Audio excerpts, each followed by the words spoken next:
오늘 우리에게 주신 하나님의 말씀은 디모데전서 6장 11절부터 21절까지의 말씀입니다. 제가 가지고 있는 신약성경 페이지 342면에 있습니다. 디모데전서 6장 11절부터 끝절까지 우리 모두 함께 합독하겠습니다. 함께 11절부터 함께 읽겠습니다. 오직 너 하나님의 사람아 이것들을 피하고 의와 경건과 믿음과 사랑과 인내와 온유를 따르며 믿음의 선한 싸움을 싸우라. 영생을 취하라. 이를 위하여 네가 부르심을 받았고 많은 증인 앞에서 선한 증언을 하였도다.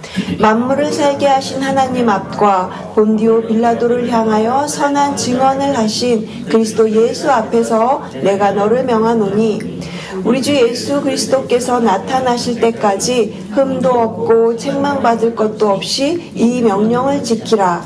기약이 이르면 하나님이 그의 나타나심을 보이시리니 하나님은 복되시고 유일하신 주권자이시며 만왕의 왕이시며 만주의 주시오. 오직 그에게만 죽지 아니함이 있고 가까이 가지 못할 빛에 거하시고 어떤 사람도 보지 못하였고 또 볼 수 없는 이시니 그에게 존귀와 영원한 권능을 돌릴지어다. 아멘. 내가 이 세대에서 부한 자들을 명하여 마음을 높이지 말고 정함이 없는 재물에 소망을 두지 말고 오직 우리에게 모든 것을 후히 주사 누리게 하시는 하나님께 두며 선을 행하고 선한 사업을 많이 하고 나누어 주기를 좋아하며 너그러운 자가 되게 하라. 이것이 장래에 자기를 위하여 좋은 터를 쌓아 참된 생명을 취하는 것이니라. 디모데야 망령되고 헛된 말과 거짓된 지식의 반론을 피함으로 내게 부탁한 것을 지키라. 이것을 따르는 사람들이 있어 믿음에서 벗어났느니라. 은혜가 너희와 함께 있을지어다. 아멘.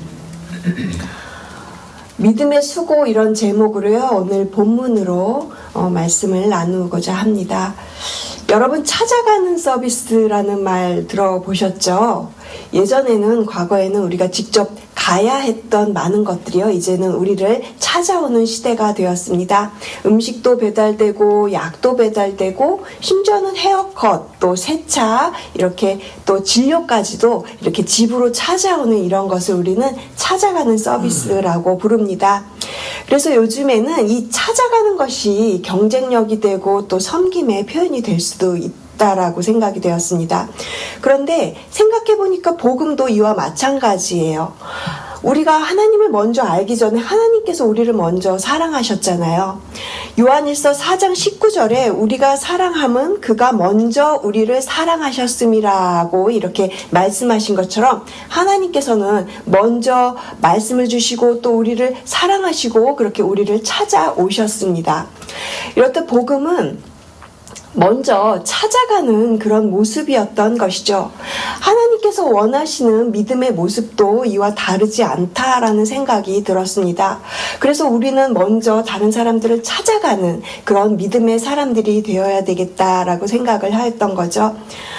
저는 지난 주일 고린도후서 12장의 설교를 들으면서 우리가 믿음의 사람으로서 어떤 믿음의 반응을 해야 할까? 우리의 그 믿음의 반응은 어떻게 표현되어야 될까라고 고민해보는 시간이 되었습니다. 그러면서 계속 이 디모데전서 6장 이제 마지막 끝부분을 묵상하고 있었는데 이것과 연결이 되면서 이 디모데에게 부탁하는 사도 바울의 권면이 결국은 믿음의 수고를 하라는 그런 메시지로 제가 마무리가 되면서 이것이 우리의 믿음의 반응이 되어야 되겠다라는 것을 생각하게 되었습니다. 오늘 저희가 읽은 본문은 이제 디모데 전서를 마지막으로 마무리하고 있는 부분입니다. 그래서 이 사도 바울이요 디모데에게 남긴 이 마지막의 권면의 말씀을 통해서 우리에게 또 어떤 메시지를 주고자 하시는지 저희가 믿음의 수고를 한번 생각해 보면서 이 말씀을 나누고자 합니다. 먼저 11절 말씀 다시 한번 같이 읽겠습니다. 오직 너 하나님의 사람아 이것들을 피하고 의와 경건과 믿음과 사랑과 인내와 온유를 따르며 여기서 보시면요, 이 사도 바울이 디모데를 향해서 하나님의 사람아 이렇게 부르고 있는 것을 보실 수 있으시죠?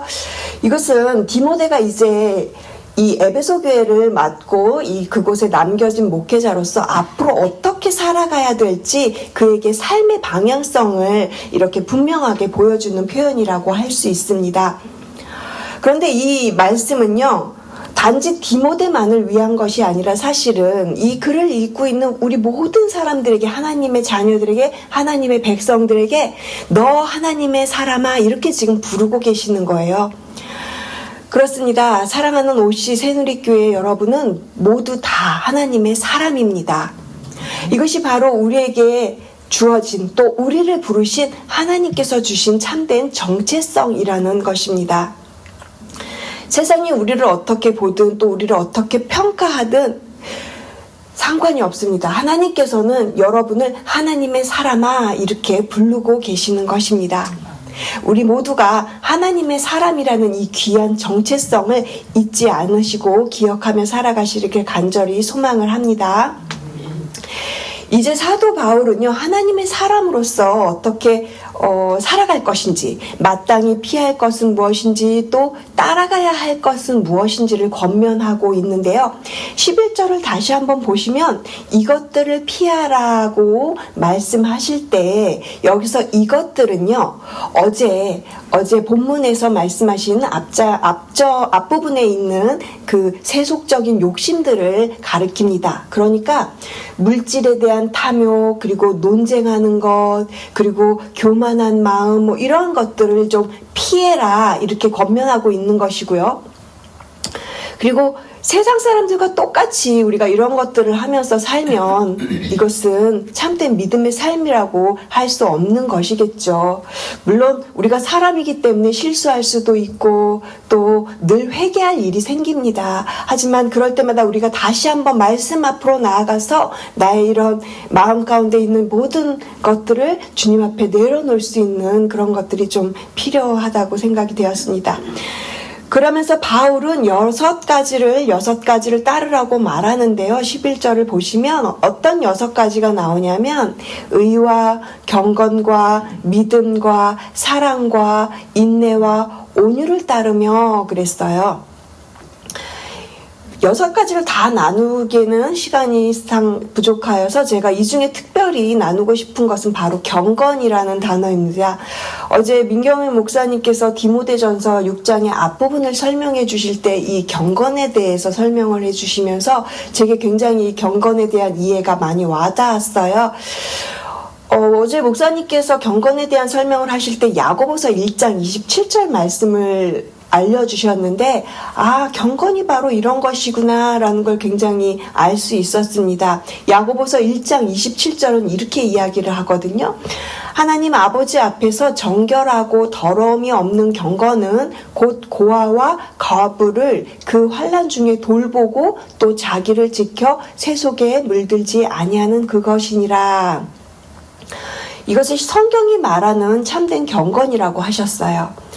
경건이란 단순히 교회에서 기도를 많이 하고 성경만 많이 읽고 이런 것, 물론 그것도 중요합니다. 그것이 가장 중요할 수도 있어요. 하지만 이 참된 경건은요, 하나님을 향한 깊은 경외심으로부터 나와서 그에게 걸맞는 삶, 그에 알맞는 행동을 하고 그렇게 또 복음을 살아가는 것이라고 살아가는 것이라고 하는 것이죠. 특별히 오늘 이 본문의 맥락에서 봤을 때 앞부분 6절에서 10절까지는 물질에 대한 경계에 대한 교훈을 이야기를 한다면 그것이 지금 오늘 말씀에도 이렇게 이어져 있는데요. 여기서 경건은요, 돈이 아니라 하나님만을 참된 경배의 대상으로 알고 이렇게 경외하는 삶을 의미하는 것이죠. 그러니까 돈을 쫓아가는 삶이 아니라 하나님을 쫓아가는 삶을 살아라 이렇게 권면하고 있는 것입니다. 이것이 바로 경건한 삶이죠. 지금 이 세상은 돈이 다다. 뉴스를 보니까 10대 어린 자녀들, 그러니까 초등학생들이죠. 그런 초등학생 어린 자녀들에게 이렇게 서베이를 하였는데 돈이 다다. 이런 그런 놀라운 뉴스를 보았습니다. 며칠 전에. 정말 초등학교 한 3학년, 4학년 이렇게 어린 학생들이 돈이 다다라는 그런 이야기를 하는 걸 들으면서 너무 모르겠어요. 미국도 그런지는 모르겠는데 한국의 그 뉴스가 굉장히 요즘 시대를 그렇게 돈이 정말 만몬이 되었구나 이런 생각이 들었습니다. 그 다음에는 저희가 믿음이라는 단어를 한번 살펴보겠습니다. 믿음은요, 하나님에 대한 인간의 전적인 신뢰를 말합니다. 그런데 여기서 우리가 하나님만을 향한 어떤 믿음, 이것이라기보다는, 이것도 물론 포함되어 있는데 그것보다 한 걸음 더 나아가서 여기서 말하는 믿음은 대인관계 속에서의 어떤 신실함, 또 관계 속에서의 정직함, 이런 것도 포함되고 있는 넓은 의미의 믿음을 의미합니다. 그러니까 우리는 하나님을 믿고 신뢰할 뿐만 아니라 그 하나님을 믿는 그 믿음을 가지고 우리에게 주어진 사람들의 관계 안에서 신실하고 정직하게 살아가는 삶, 그렇게 하나님 사랑, 이웃 사랑을 지금 나타내고 있는 말인 것이죠.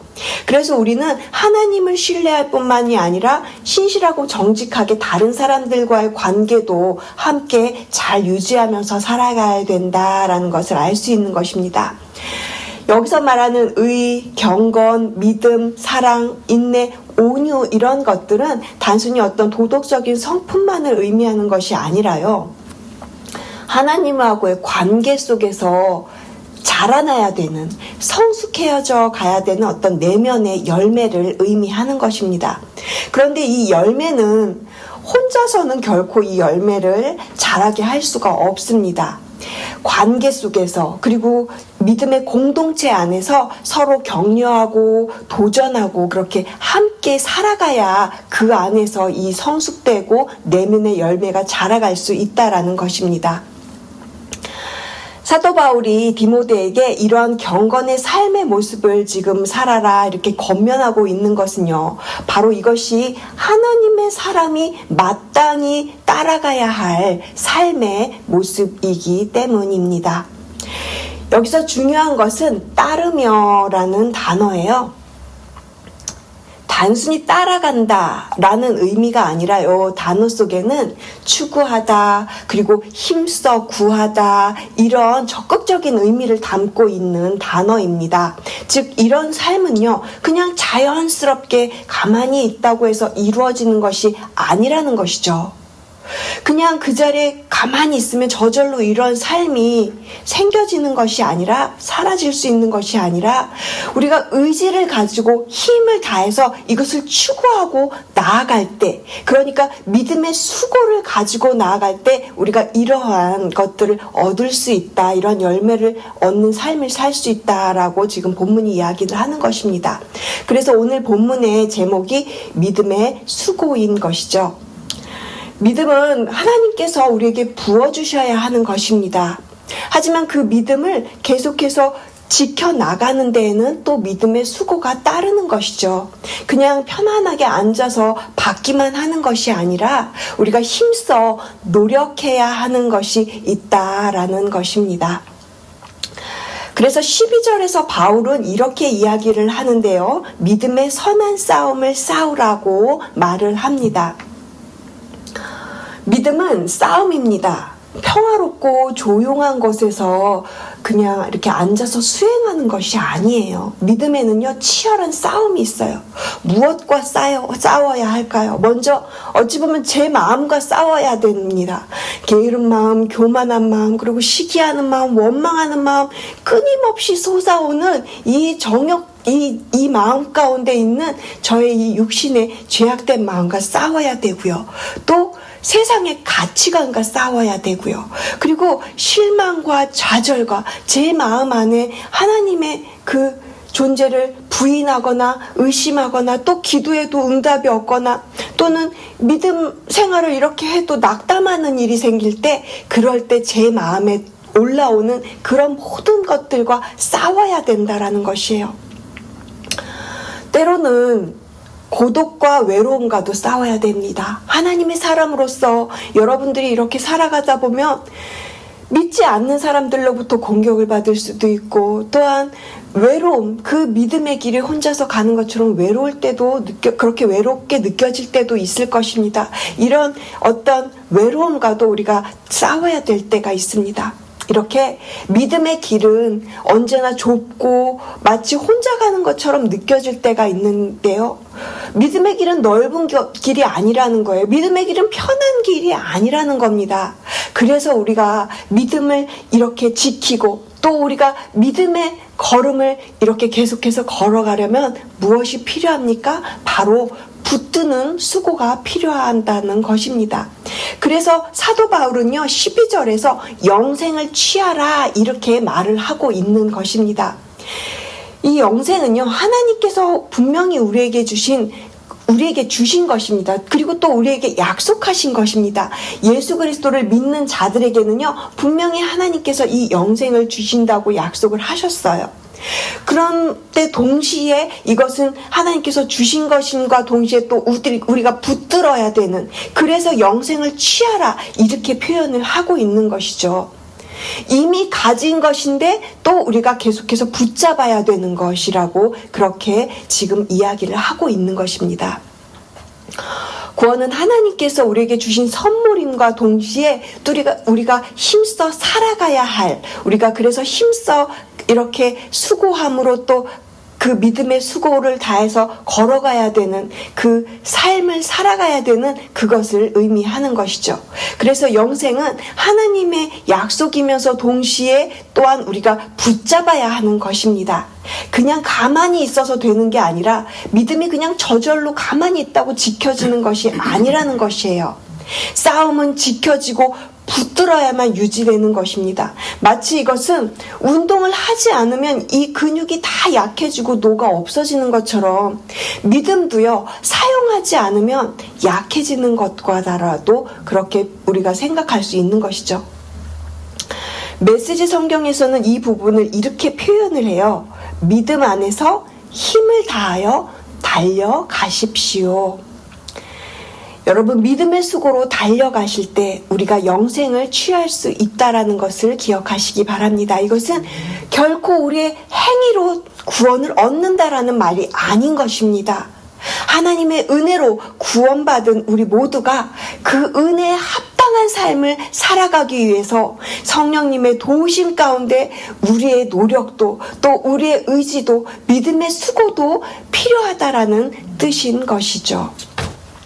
자, 이제 17절부터 19절까지는요, 우리가 가진 것들을 향한 그런 어떤 물질에 대한 그 권면이라고 할 수가 있습니다. 이제 사도 바울이 디모데에게 목회자로서 그러면 부자들에게 어떻게 지도해야 되느냐, 그것을 어떻게 가르칠 것이냐, 이렇게 지금 가르쳐주고 있는 부분인데요.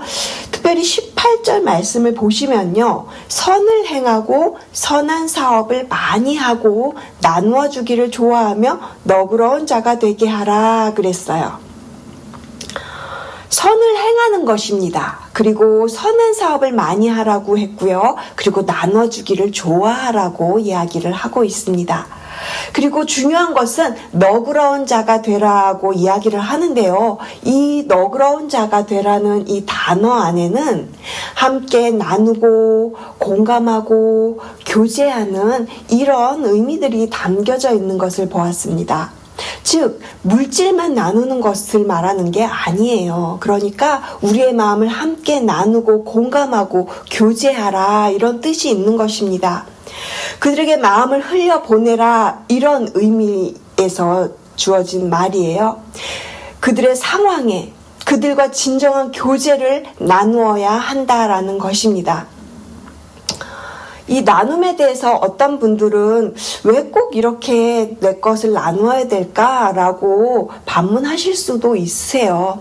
하지만 성경은 이런 어떤 가진 것, 물질에 대한 것, 이런 것들에 대해서 이야기를 할 때 그것을 단순히 그냥 너가 포기해라, 이런 의미에서 말씀하지 않으시고요. 오히려 더 소중한 것을 얻기 위한 것이라고 말씀하는 것을 우리가 볼 수가 있습니다. 그것이 19절에 나와 있는 우리 함께 19절 말씀 같이 읽겠습니다. 이것이 장래에 자기를 위하여 좋은 터를 쌓아 참된 생명을 취하는 것이니라. 이것이 바로 영생과 관계가 있다라고 말씀을 하는 것이죠. 이것이 무엇입니까? 아까 앞절에 있었던 나누어 주는 것, 너그러운 자가 되라 이것이잖아요. 이것이 참된 생명을 취하는 것이라고 이야기를 해요. 그리고 좋은 터를 쌓는다라고 그렇게 표현을 합니다. 성경은 어찌 보면은 심는 대로 거둘 것이다 이렇게 말하고 있는 것 같습니다. 즉 우리가 나눌 때 하나님께서는 그것들을 다 땅에 묻어두는 것이 아니라 분명히 하나님께서 기억을 하신다라는 거예요. 우리의 그 나눔에 대해서 하나님의 뜻에 따라서 우리가 그런 물질들을 사용할 때, 우리의 시간과 마음들을 사용하실 때 분명히 하나님께서 약속하신 대로 참된 생명을 그렇게 취하는 것이라고 하셨으니 그 약속의 말씀에 따라서 우리가 그렇게 나누는 삶을 살아야 되는 것이죠. 그러니까 우리가 물질을 이렇게 소유하는 데만 힘쓰지 말고 하나님의 뜻대로 나누는 데 힘써야 되는 것입니다.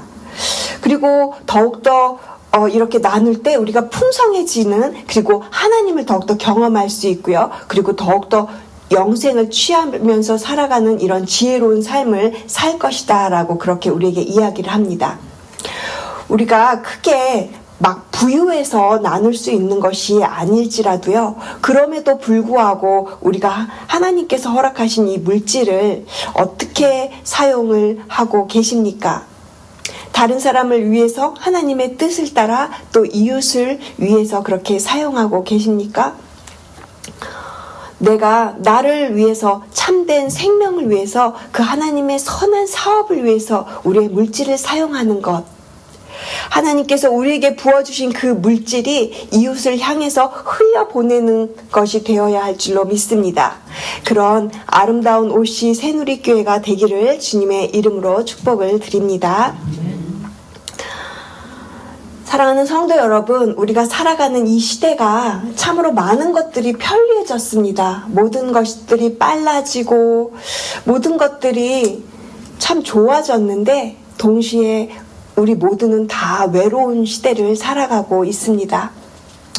모든 것이 빨라지고 짧아졌지만 대신 사람과 사람 사이의 거리는요, 아주 더 예전보다 멀어졌어요. 요즘 보면 아이들도 외롭다고 해요. 친구가 없다고 합니다. 친구랑 같이 이렇게 놀기보다는 혼자서 게임하고 또 혼자서 이렇게 동영상 보는 시간이 훨씬 많이 늘었다고 그러고요.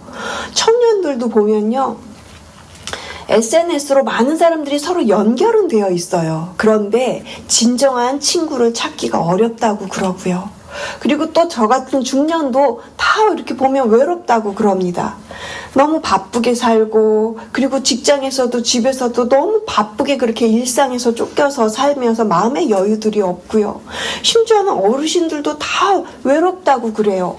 자녀들도 바쁘다고 자주 찾아오지 않는다고 그러고요. 그리고 평생 함께했던 친구들도 하나 둘 이렇게 세상을 떠나고 정말 외롭다 그러시더라고요. 이야기를 들어보면 누구 하나 다 친구도 없이 그렇게 외롭다고 하는 모든 사람들인 것 같다라는 생각이 들었습니다. 마음속 깊이 이야기를 터놓을 사람도 없다고 그러고, 함께 식사할 사람도 없다고 그러고, 어려울 때 전화 한 통 이렇게 걸어서 도움을 청할 사람이 없다라고 합니다. 편리함과 바쁨 속에서 우리 모두가 다 외로움을 안고 살아가는 이 시대가 된 것 같습니다. 겉으로는 다 이렇게 연결되어 있는 것처럼 보여요. 하지만 실제적으로는요, 그 관계들이요, 다 이렇게 단절되어 있는 그런 시대인 것이죠. 그렇다면 이런 시대를 살아가는 우리가 하나님의 사람으로서 감당해야 할 믿음의 수고는 무엇일까요? 저는 우리 믿음의 사람들이 먼저 다른 사람들에게 다가가야 된다라고 생각을 합니다. 몇 주 전에도 제가 비슷한 말씀을 드렸던 것 같아요. 먼저 다가가고 먼저 친구가 되어지고, 그런 말씀을 제가 몇 주 전에도 드렸는데, 그러니까 우리가 먼저 안부를 묻고, 그리고 먼저 시간을 내어서 찾아가고, 먼저 나의 마음을 열고 그렇게 친구가 되어지는 것입니다. 혹시 어려운 일 있으면 꼭 저에게 연락 주세요. 이런 짧은 말 한마디가 얼마나 다른 사람에게는요, 크고 큰 이렇게 위로가 되는지, 정말 큰 힘이 되는지 모릅니다. 요즘 저희 교회에서 매 주일 예배 후에 이렇게 전교인 코이노니아를 하고 있고요. 또 지난주에 목사님께서 와보라, come and see, 이런 그 초청 전도에 대해서도 말씀하지 않으셨습니까? 다 이런 것들이 지금 제가 말씀드린 것과 다 연결이 되어 있고 또 그런 맥락에서 시작된 것입니다. 그러니까 우리 교회는 먼저 다가가는 교회, 그리고 먼저 사랑을 표현하는 교회가 되자라는 것이죠. 전교인 코이노니아는요, 단순히 교회에서 간식 먹는 시간이 아닙니다. 물론 음식을 함께 나누는 거 굉장히 중요하죠. 그래서 우리가 목장에서도 그렇게 음식을 나누고 모이는데, 사실 이 전교인 코이노니아 시간을 여러분들이 이렇게 하실 때에 서로의 얼굴을 쳐다보고 또 안부를 묻고, 요즘 어떻게 지내세요? 기도 제목이 있으면 함께 우리 같이 기도해요. 이렇게 좀 말을 건넬 수 있는, 좀 이렇게 여러분들 이름 잘 모르시고 오신 지 얼마 안 되신 분들한테도 좀 이렇게 찾아가 주시는 그런 시간이 되었으면 좋겠습니다. 그런 정말 진정성 있는 우리의 마음의 표현이 될 수 있는, 그래서 서로를 향한 진정한 기도가 시작될 수 있는 그런 좋은 시간이 되었으면 좋겠습니다. 와보라 전도 초청을 우리가 지난주에 이제 9호로 함께 시작을 하였는데, 사실 전도라는 것이 단순히 말만 잘하는 것이 아니죠. 제가 이렇게 목사님들하고 이 와보라에 대해서 이야기를 들으면서 우리가 좀 컨셉이 바뀌어야 되겠다라는 생각이 들었습니다. 다른 사람에게 관심을 갖는 것, 그리고 그 사람에게 그 사랑을 표현하는 것이 어쩌면 지금 이 시대를 살아가는 전도자의 모습이라는 생각이 들었습니다. 그래서 이번 하반기 사역으로 이 와보라 초청 전도를 시작하게 되었는데요. 우리 교회 한번 와보세요. 우리 목장에 한번 참석해 보세요. 이렇게 자연스럽게 이렇게 사람들을 초청하는 것이죠. 그런데 제가 이거를 한번 생각을 할 때 이 초청의 말이 정말 그 상대방에게 진심으로 들리고 또 부담스럽지 않게 받아들여지려면 무엇이 먼저 되어야 되느냐? 관계가 먼저 되어야 되겠다. 친구가 먼저 되어야 되겠다라는 생각이 들었습니다. 그래서 우리가 그들을 찾아가야 되는 것이다 라는 생각을 한 거죠.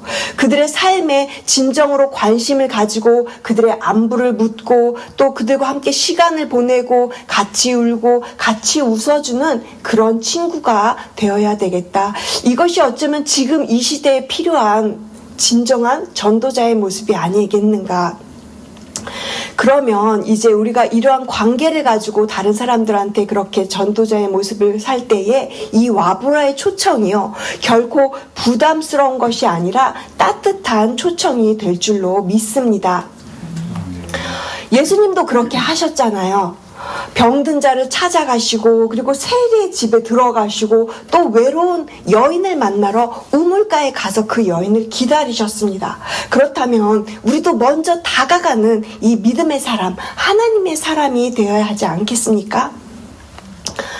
사랑하는 성도 여러분, 믿음은 반응하는 것이고 또 믿음의 수고는 하나님 사랑, 이웃 사랑으로 우리가 함께 이 공동체를 세워가는 것입니다. 하나님은 오늘도 먼저 우리를 사랑하셔서 우리를 찾아와 주셨고요. 그리고 이제는 우리가 그 하나님의 사랑을 품고 먼저 다가가는 사람, 먼저 관계를 만드는 사람, 먼저 손을 내미는 사람이 되어야 할 줄로 믿습니다. 이 새벽 여러분께서 이렇게 기도하실 때 또 누군가의 이름이 떠오르신다면 주저하지 말고 먼저 연락해 보시기 바랍니다.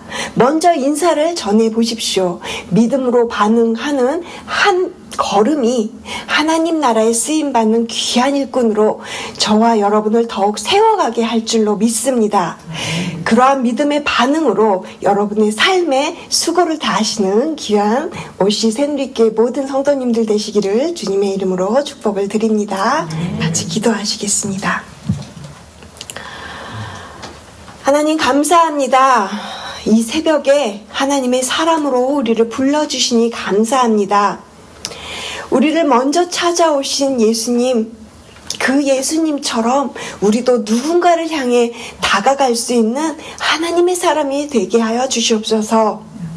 모두가 외롭다고는 외로움의 시대를 살아갑니다. 그럴 때 우리가 먼저 다가가서 친구가 될 수 있는 믿음의 용기를 허락해 주시고, 주님, 우리 교회에서 시작하는 이 와브라 초청을 저희가 실천할 수 있는 믿음의 수고를 감당하는 귀한 오시 새누리교회가 되게 하여 주시옵소서.